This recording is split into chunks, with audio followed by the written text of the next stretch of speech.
Sebagai seorang mantan pendeta dengan nama asli Christopher Kainama, ia akrab dengan Alkitab dalam berbagai bahasa, mulai dari terjemah bahasa Indonesia, bahasa Inggris, bahasa Yunani, hingga dalam bahasa aslinya, yaitu bahasa Ibrani.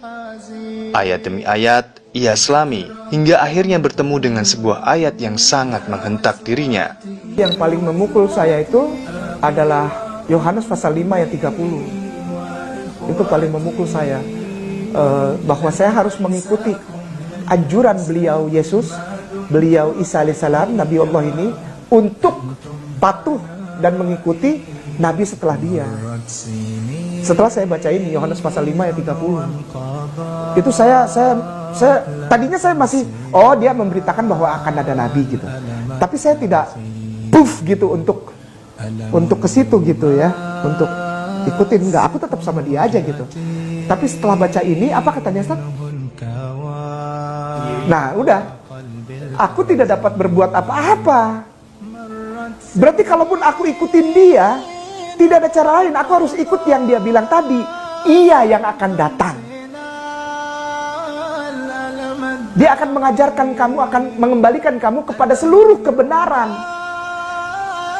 Yang aku ikuti sebagai Tuhan dan Juru Selamat ini, bahkan dia bilang aku tidak dapat berbuat apa-apa. Apa Ustaz?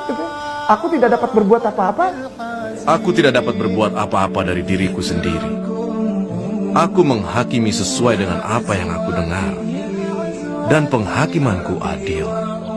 Sebab aku tidak menuruti kehendakku sendiri, melainkan kehendak Dia yang mengutus aku.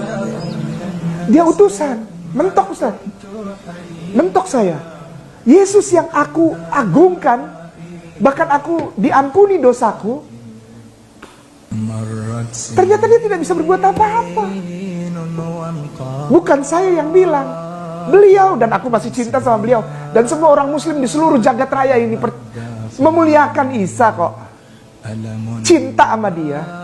Sampai dibilang Isa ibnu Maryam, Isa Rasulullah, Isa Nabi Allah, Isa alaihissalam, Isa al-Masihu, dimuliakan habis-habisan. Karena dia fair. Karena dia fair. Dia bilang, aku tidak bisa berbuat apa-apa dari diriku sendiri. Terus kamu apa dari aku? Ikutilah dia yang akan datang setelah aku, yang akan menuntun kamu kepada seluruh kebenaran. Namanya Muhammadin.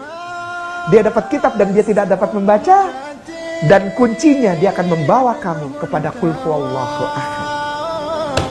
Saya tidak menyerang, saya tidak menghina, tidak insulting, tidak underestimate, tidak. Aku sayang dan aku muliakan. Aku tidak menyalah-nyalahkan Bible kok, nggak pernah. Justru aku bilang Bible benar.